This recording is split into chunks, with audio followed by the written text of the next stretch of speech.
So he's gone. He's fucked off then. He's resigned. Okay, so he's resigned, but he hasn't fucked off. Okay. I mean, what do we have to do? Wait for another few months whilst he takes the wallpaper down? I'm loving this.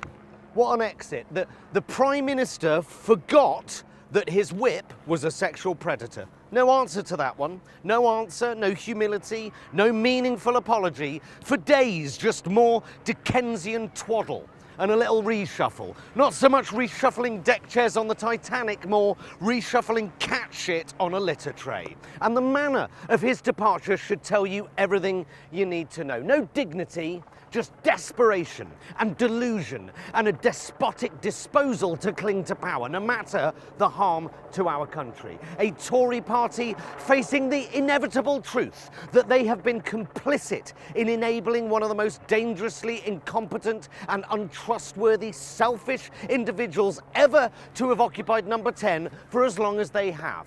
And what's beautiful is it was the lying that got him in the end.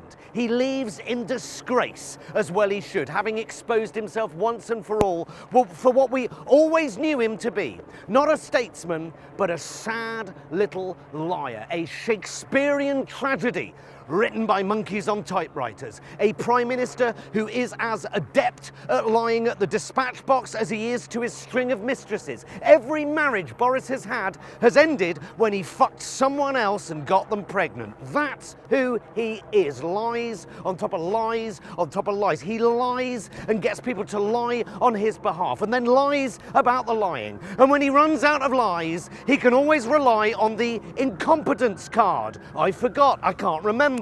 I don't understand what the word party means. My willy just ended up inside my secretary. Oh, I forgot that he's a renowned sex pest. Essentially, a man who would rather pretend to be stupid than admit his mistakes, which of course makes him a coward. A desperate, sad, talentless flag shagger who is so blatant in his dishonesty that when accused of lying to Parliament, he simply tries to change the rules to make it okay to lie to Parliament. Who, when his own ethics advisors resign in disgust at his complete lack of ethics, scraps the role of ethics advisor altogether, which proves his complete lack of ethics. But the devastating cries over the last few days from the Tory party of enough is enough and one step too far are coming from the same people who have sat and watched him take a flamethrower to their party and our constitution for 3 fucking years. Fuck up after fuck up, lie after lie. And they were thinking what? Oh, he'll get better in a minute. All of them talking about trust and integrity. If you cared so much about trust and integrity, then why the fuck did you put Boris Johnson in number 10 in the first place?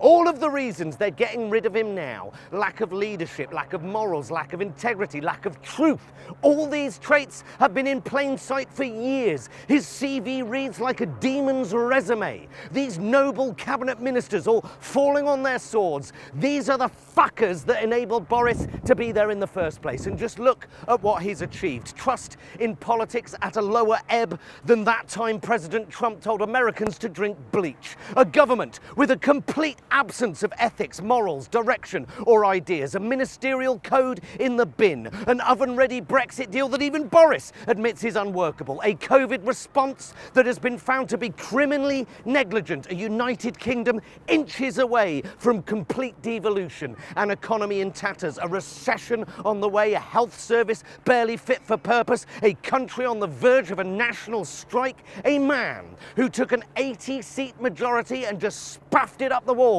in the name of hubris and ambition, destroying his party's reputation and leaving the UK ungovernable. What a legacy. Chaos. He leaves office the most hated man in his party and his country. And even though he's resigned, he's still fucking there.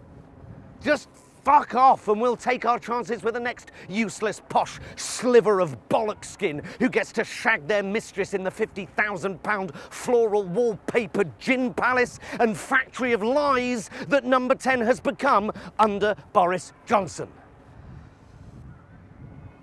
Okay, well, we're still waiting to get a clearer picture as to the timeline as to the Prime Minister's departure, but it is safe to say that there are signs.